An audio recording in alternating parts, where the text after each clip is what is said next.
ceroboh. Contoh kecil, di kita ini sekarang di Jakarta sudah tidak diperkenankan untuk membakar sampah. Tidak diperkenankan, tidak diperbolehkan. Oh, tidak boleh. Tidak boleh. Kita bakar sampah di depan rumah itu dilarang sekarang. Wah, kemarin ada yang bakar sampah. Ya, itu sebenarnya dilarang, apalagi sampai Sahabat Kak Ika, terima kasih sudah klik video ini. Jangan lupa like, subscribe, dan tekan tombol lonceng. Selamat menonton. Kenapa saya bilang masyarakatnya tingkat kepedulian. Tingkat kepedulian ketika memang dia melakukan suatu aktivitas kadang suka ceroboh. Contoh kecil, di kita ini sekarang di Jakarta sudah tidak diperkenankan untuk membakar sampah. Tidak diperkenankan, tidak diperbolehkan. Oh, tidak boleh. Tidak boleh. Kita bakar sampah di depan rumah itu dilarang sekarang. Wah, kemarin ada yang bakar sampah. Ya, itu sebenarnya dilarang, apalagi sampai nah, kenapa dilarang? Dikhawatirkan apinya tidak bisa terkontrol. Ya kan, ketika dibakar, ditinggal pergi oleh yang membakar, tiba-tiba Bisa jadi besar. Bisa jadi besar. Itu salah satu contoh sederhana. Yang kedua, penggunaan dari peralatan rumah tangga. Listrik 70% kebakaran di pemukiman penduduk itu hampir dari listrik. Ya mohon maaf. Konslet. Biasanya beban dari material pendukung kayak stop kontak, steker, terlalu ditumpuk-tumpuk nih. Ada buat ngecas HP, buat Magicom atau mungkin TV, kipas angin, kulkas. Nah itu jadi satu, akhirnya panas, timbullah penyalahan. Makanya kembali lagi dari perilaku manusianya sendiri. Tapi buat kebakaran itu saya ingin lihat mungkin ada kurang masyarakat itu dan damkar kurang sosialisasi di medsos atau di mana-mana seperti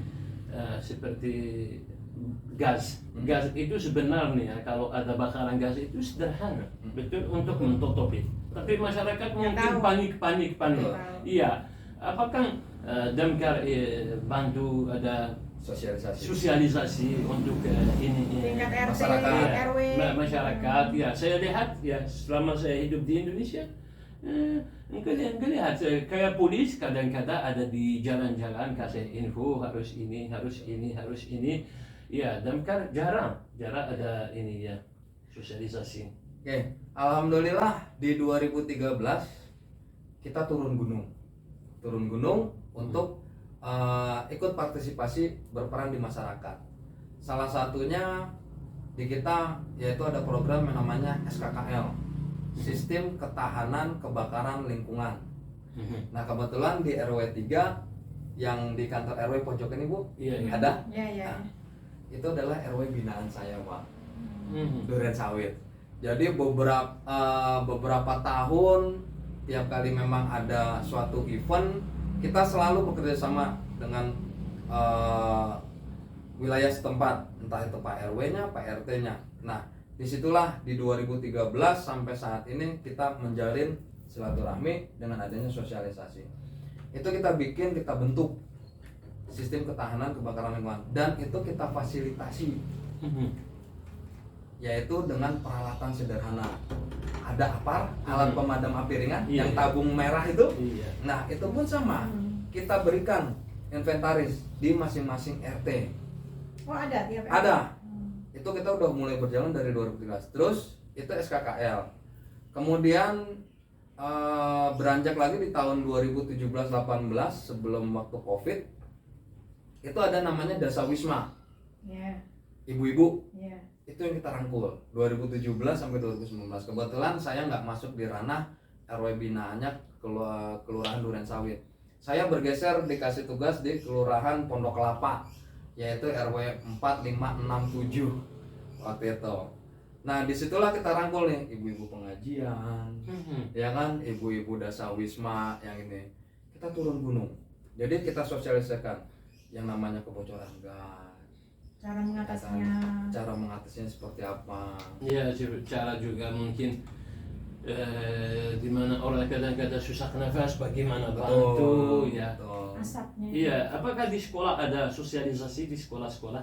Alhamdulillah, setelah dari tadi SKKL, Dasawisma, di sekolah itu terakhir itu di SDN 01 Klender.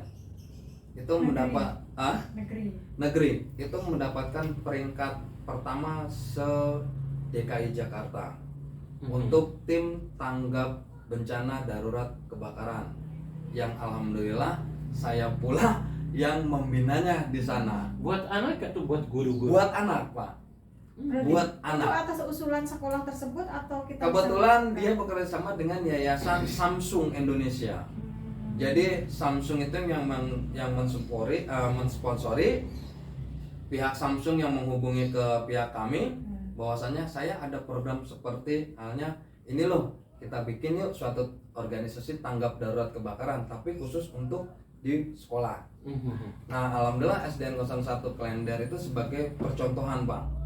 Jadi di mana di situ sudah ada anak-anak nih yang mengerti kapan sih waktunya apabila terdapat laporan kebakaran. Biasanya namanya kebakaran itu kan pasti ada tahapan. Nggak mungkin api langsung membesar, nggak. Betul ya. Ya, nah disitulah yang kita kasih masukan ke anak-anak, kita kasih pembelajaran kalau terdapat nanti penyalaan api kecil, apa sih yang harus dilakukan? Mungkin dengan media sederhana, ya kan? Mungkin dengan ditutup. Kalau yang terjadi kebakaran mungkin wadah tempat memasak, biasanya kan di dapur. Atau kalau konsleting listrik jangan disiram pakai air ya. Itu kalau memang ada tabung pemadam kebakaran, pakai tabung pemadam. Gimana cara pakainya? Ya kita ajarkan misalnya. Jadi sebenarnya ya itu tadi. Kita semua dari 2013, saya pribadi dengan tim itu sudah coba semuanya. Makanya sosialisasi di medsos pun sama. Di medsos kita di Instagram itu ada yang namanya Damkar Jakarta Timur, Damkar Duren Sawit, dan juga Humas Jack Fire secara keseluruhan. Tadi Itu pertanyaan belum terjawab, yang pengalaman paling menarik apa tuh yang kalau pengalaman paling menarik tadi, kalau yang untuk di bidang kebakaran udah kita jawab ya, Bu. Yang terbesar tadi ya, kebakaran Pasar Klender, kebakaran Pasar Senen, terus rescue-nya? yang kalau yang menarik rescue itu pertama kali awal itu saya harus mengambil evakuasi bola voli itu di pintu air BKT. Kenapa harus diambil sih? Ya, jadi ini unik. Pertama kali saya viral di media sosial seluruh DKI Jakarta. Karena apa? Kok mau gitu loh, pemadam melayani harus mengambil bola voli yang tercebur. Ini unik buat saya. BKT, Banjar Kanal Timur ini. Cuman yang pintu air sebelah sana ya, pintu air yang di mana? Bunga Rampai, Bunga Rampai ya kalau nggak salah. Bunga Rampai ya benar. Yang pokoknya ada pintu air. Ya itu di situ. Itu kedalaman kurang lebih sekitar 12 meter. Caranya gimana? Ya, itu yang unik. Jadi usut punya usut jadi seperti ini. Ketika kita sudah membuka line pengaduan, ya kan? Karena di kita itu kan ada beberapa line pengaduan. Ada yang langsung. Ya, kalau untuk call center kita itu ada di 112. Jadi 112. Kalau mungkin kalau di luar negeri 911 ya. 911, kalau kita 112. Nah, itu bebas pulsa. Jadi kalau kita GSM pulsa 0, itu kita masih bisa melakukan panggilan. Bisa. Nah, di 112 bukan cuma pemadam kebakaran. Tapi bisa juga ada instansi yang bisa nantinya membantu, misalnya kepentingan dari masyarakat kesehatan. Saya butuh ambulan, bisa 112. Oh, ketertiban umum, mungkin masyarakat ada gangguan maling atau apa gitu kan, yang ketangkap gitu, itu bisa telepon 112. Ya, terus yang berikutnya itu ada aplikasi Jaki namanya yang sekarang. Itu bisa. Cuman saya hanya mengimbau beberapa kali kita terima laporan melalui aplikasi Jaki. biasanya ada beberapa keterangan yang kurang untuk dilampirkan. Jadi lebih praktis 112. Ya, yang lebih praktis 112. Kalau aplikasi Jaki juga sama. Kita pun langsung Lebih dari server. Sebenarnya bukannya ribet, Pak. Download, install dulu. Jadi memang semuanya sudah berbasis aplikasi, tinggal download di Play Store, ada di Play Store. Cuman untuk pelaporannya yang jadi kendala buat kita, si pelapor ini memberikan keterangan kadang tidak lengkap. Itu jadi Nah, ya jadi membuat kita proses, bingung. ya. Karena beberapa kali kasus, bukan cuma 4-5 kali kita mendapati laporan melalui aplikasi Jaki, itu alamat yang dituju itu sudah benar, tapi tidak sesuai. Mungkin KTP atau Ya. beda dengan lokasi tempat Yang tinggal. jadi masalah itu alamat yang Alamat, dituju, ya. ya kan. Yang kedua, kontak person tidak pernah tercantum di aplikasi Jaki. Mohon maaf aku potong. Mm-mm. Kadang-kadang ada yang bohong, kasih info bohongan, nanti data tidak ada. Ngeprank. Iya. Ngeprank, ya. Kalau zaman dulu ya. Kalau sekarang udah tidak bisa. Karena apa? Sekarang kita dilindungi dengan undang-undang IT. Oh iya. Ya, jadi ketika kita punya server, masuk laporan, ya kan, nomor kontaknya itu sudah tersimpan. Iya. Data si pelapor sudah bisa langsung connect. Karena apa? Sekarang kita ditangkap, ya. bisa ditangkap karena basisnya apa? Sekarang yang megang peranan Kominfo. Iya. Ya, jadi Kominfo nantinya. Makanya sekarang ini alhamdulillah mau prank-prankan udah nggak ada. Kalau zaman dulu iya mungkin. Iya. Zaman dulu kita pernah merasakan seperti itu. Itu juga itu masalah ini mungkin tidak di Indonesia, di negara saya karena beda sama Indonesia, di negara saya kita nggak pakai botol gas, gas kayak pump di rumah, gas, iya kayak pump di rumah. Gas Ini- alam ya, gas alam. Iya gas, ya gas itu nama gas kota, kita panggil gas kota, gas de ville. Ya ke rumah itu nomor satu untuk dapat izin masukin gas ke rumah harus ada jalan untuk damkar masuk ke dalam. Kalau tidak nggak bisa. Seperti sekarang kita di RT 7 di sini. Kalau ada masalah gas di dalam ini, Gang kecil. itu mobilnya nggak bisa masuk ke dalam. Itu gimana masuk ke dalam? Kalau ada bakaran besar, mungkin gas kecil itu bisa, tapi dihandle. Tapi kalau ke dalam itu bisa Gimana itu kalau seperti Ya. itu? Pernah ngalamin? Nggak nggak? bisa. Masuk gang- Ke dalam ini RT mungkin RT 3 sama 4 ini di tengah. Gimana? Semua jalur nggak bisa masuk mobil. Ya itu masalah besar di negara saya. Nomor satu untuk diizinkan masuk gas, gas itu ya harus bisa masuk ke mobil itu atau minimal pipanya ke sana ya, mungkin 15 meter 20 meter ya. Nomor dua saya lihat mungkin yang kurang sosialisasi sekarang masyarakat mungkin takut biaya karena mungkin telepon mereka mereka yang takut iya berpikirannya harus bayar ya. Oh masalah kayak gini aku harus berbayar, mungkin ini nanti mereka takut. Kondisi susah, gitu Iya. kan harus bayar gitu. Gimana jelasin masalah ini? Oke, kalau yang pertama memang banyak sekali kendala ketika memang terjadi kebakaran. Aksesnya, akses dari TKP itu tidak bisa terjangkau, ya kan? Karena memang apa ya, banyak sekali gang-gang sempit. Iya, gang. Itu satu. Yang kedua, biasanya kurang pedulinya ketika orang memiliki kendaraan parkir sembarangan. Betul. Ini jadi kendala. Menghambat. Kebanyakan seperti itu. Panjangnya yang- berapa sih pipanya itu? Kalau selangnya itu bisa kita kombinasikan, Bu. Satu roll itu 20 meter. Jadi tergantung kebutuhan. Bisa tambah lagi. Ya, bisa kita tambah lagi, bisa kita tambah lagi. Cuman permasalahannya kalau armada atau unit kita itu untuk sampai mendekati saja lah.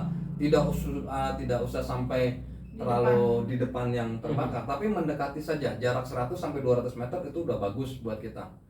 Cuman kendalanya ketika memang ada ya tadi parkir liar.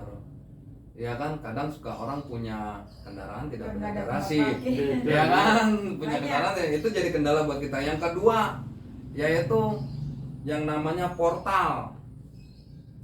Polisi di situ. Portal, Bu. Ya, portal. Tiap gang itu kadang suka portal dikunci. Oh. Ya kan, nggak tahu kuncinya dipegang security atau mungkin pas satpam, Nggak bisa itu masuk. kita nggak bisa masuk. Betul. Itu karena kalau dulu kan zamannya dulu nih kepemerintahan yang waktu sebelumnya itu sudah tidak diperbolehkan Jakarta dengan menggunakan portal. Ini masih ada ya? Sekarang masih ada gitu loh, karena kan agak longgar lah sedikit untuk aturannya. Nah makanya itu salah satu kendala. Lalu yang keempat tadi kalau akses ya Pak, tadi akses yang jelas memang untuk jangkauan yang sana kita biasa pakai selang kombinasi berapa kebutuhannya. Cuman hambatannya tadi masalah parkir liar, ya kan, masalah portal. Lalu hambatan berikutnya adalah sumber air. Jauh. Sumber air jauh. Karena gini, yang namanya mobil pemadam di kita itu tidak pernah kosong dengan air. Ya betul ya. Ya itu udah stay, Harus selalu siap. Ya. harus selalu siap. Nah, ketika memang kita ke TKP, tiba-tiba air sudah dikeluarkan untuk memadamkan, kan habis. Nah, kita bingung nih, kalau wilayah tersebut tidak ada sumber airnya. Dan macet juga. Betul. Jalan macet. Ya. Jalan macet ya kan, mau manuver ada parkir kendaraan lainnya udah bingung semuanya. Iya, mohon maaf, apakah di sini masyarakat sudah menfahami kalau lihat mobil damkar apakah kasih jalur, apakah ada seperti di Eropa, seperti di mana-mana Kayak selalu ambulan, prioritas masih. buat ambulan dan damkar itu. Apakah di Indonesia ada budaya ini? Alhamdulillah. Baru-baru belakangan ini masyarakat saya katakan mulai agak sadar dengan adanya kebutuhan mobil pemadam yang lewat gitu, entah itu di Dengan jalan jalan ya? protokol atau Ya. mungkin di jalan-jalan perkampungan gitu, di gang-gangan. Alhamdulillah. Walaupun mungkin memang ada saja Iya. satu dua yang memang belum peduli ketika sirine berbunyi kencang Nggak peduli. kan nggak peduli. Ngalamin jalan.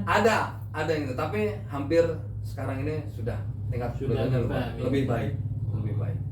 Ini apakah ini pekerjaan ini damkar ini risikonya apa? Risikonya. Tingkat. Risikonya, asuransinya, karena itu pekerjaan paling bahaya. Iya, yang paling bahaya itu risikonya apa nih? Yang jelas untuk resiko pekerjaan kami tinggi, Pak. Iya, benar Pekerjaan tinggi. kami tinggi. Asuransi ya? Ya, kalau untuk asuransi sampai sejauh ini kita di pegawai itu hanya sebatas asuransi pemerintah. Askas. Ya, Askes. Tapi kalau untuk yang lain-lainnya Tidak ada. tidak ada. Sedangkan kita juga kan bekerja 24 jam. Sabtu Minggu juga ya? Jangankan Sabtu Minggu, tidak mengenal hari libur nasional. Ya, jadi tidak mengenal hari libur nasional itu maupun hari raya apapun, ya Siap. memang kita sudah itu tadi harus siap. Iya, harus ke itu seperti rumah sakit. Ya, selalu Betul. ada minimal servis. Betul. Ya, minimal servis. Ini di sini yang paling bahaya bukan di bakaran. Paling bahaya di Penyelamat tangkap. rescue. Iya, Binatang. binatang Pernah itu apa binatang ular apa? apa Ular. masuk ke Paling- rumah atau Betul. Paling menyeramkan. Yang paling menyeramkan sebenarnya kebanyakan untuk di kita itu ular ya Pak. Ular yang paling menyeramkan adalah jenis yang kobra. Terakhir saya mengevakuasi itu di Stikes Tarakanita, Komplek Bilimun. Stikes Tarakanita Pondok Kelapa Bilimun. Itu king cobra Wah, hitam. hitam, king cobra dengan panjang kurang lebih sekitar 4 sampai 5 meter. Oh, di Jakarta. Di Jakarta, Pak. Itu di Pondok Kelapa, Komplek Bilimun. Keluar dari mana? Dari gang air itu tuh gimana? Ya, jadi waktu itu jam 19.30-an lah, hampir malam ya, jam 19.30 dia melaporkan kondisinya bahwasannya di area parkir kampus itu melintas seekor ular. Ada ular. Ada ular, jadi entah dia keluarnya dari mana dan menuju kemana, si pihak yang pertama kali melihat ini tidak tahu. Yang jelas dia langsung melaporkan, oh ada ular melintas. Nah akhirnya dia ikutin sampai terakhir ular itu masuk ke suatu rongga, terjepit karena badannya agak sedikit besar, badannya agak lumayan besar juga, terjepit. Nah baru ketika dia pikir nantinya akan menjadi suatu masalah buat mahasiswa, Iya. dosen dan lain sebagainya, akhirnya dia lapor ke kami. Dan itu alhamdulillah nggak begitu berjalan lama, bisa kita evakuasi. Itu Ditangkap? King Cobra. Ya. King Cobra. Apakah ada belajaran khusus ini atau gimana? Kalau yang 3-4 tahun saya alami dari pertama kali, kita belum ada pembelajaran. Jadi semua itu otodidak. Contoh seperti penanganan sarang tawon itu otodidak. Penanganan ular itu otodidak. Penanganan hewan liar lainnya, biawak, Kucing. kucing itu otodidak. Cuman alhamdulillah seiring perjalanan waktu, ketika memang itu kebutuhan setiap hari kita temui ya, kita jalani, pimpinan mulai melihat, oh ya kebutuhannya ternyata memang ini loh, harus mau tidak mau kita dibekali. Alhamdulillah kita mulai sedikit demi sedikit bagaimana sih cara mengevakuasi ular, ya kan, bagaimana sih untuk menangani oh ya hewan liar lainnya, buaya dan sebagainya. Pernah buaya? Ada buaya. Krokodil. Ya, ada. Oh, di Krokodil. Ya, ada, bukan di PKT, rumahan. Rumahan. Gimana masuk? Rumahan. Jadi memang dia piara dari awal. Oh. Dia pelihara dari awal. Jadi mungkin unik ketika masih kecil, unik ya kan, binatang itu unik gitu. Cuman ketika sudah membesar kan, mungkin sudah tidak sanggup untuk memberikan konsumsi makanan. Dan juga areanya juga terbatas. Pernah kita di wilayah Klen. Nasihatin buat generasi baru ini yang mau jadi damkar itu ya. Sama pesan ke masyarakat. Ya. Oke, baik. Untuk pesannya ke masyarakat, yang pertama jangan pernah ragu ketika memang untuk memanfaatkan layanan publik, terutama Gratis. satu, tanpa dipungut biaya, dan apapun itu bentuknya, jangan cuma berkaca dinas pemadam ini selalu datang atau diperlukan pada saat terjadi kebakaran, tidak. Tapi di penyelamatan pun apapun bentuknya itu, dari mulai cincin tidak bisa dilepas. Kalau mau pindah lamari ke tempat bisa panggil. Insya Allah itu. Bisa juga? Ya, itu nanti dikerjakannya di luar dari dinas. Oh, itu ada biaya.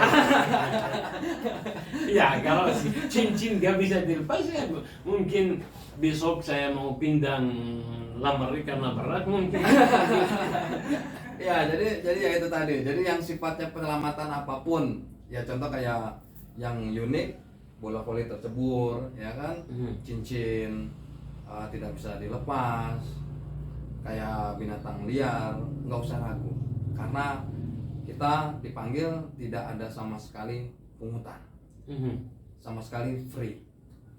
Lalu pesannya lagi untuk tingkat kepedulian. Tingkat kepedulian secara bermasyarakat,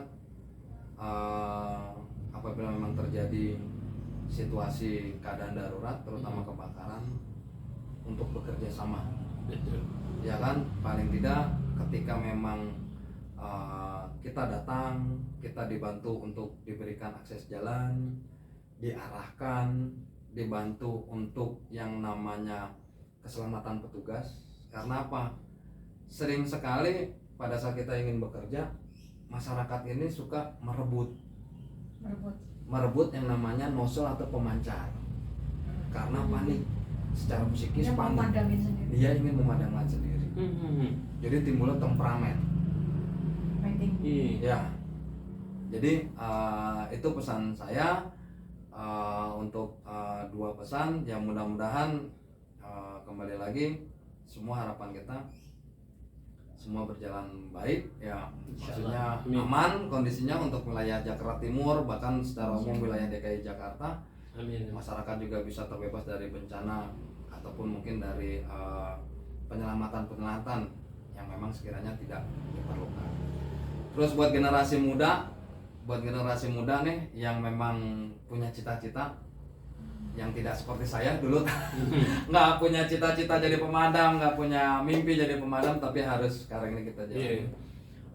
Mudah-mudahan dari apa yang kita obrolkan gitu kan menjadi motivasi bahwasanya ayo berjuang semangat, ya kan, kita berjuang semangat, jauhkan yang namanya dari narkoba, Betul. memanfaatkan waktu sebaik mungkin, ya kan, jangan terpengaruh apalagi dengan adanya handphone, karena anak sekarang, mohon maaf, Bisa juga memicu Sudah. kebakaran ya pakai untuk headset ya, untuk headset dicas ya, gitu, dicas untuk bisa. headset ya bisa terjadi yang namanya listrik statis.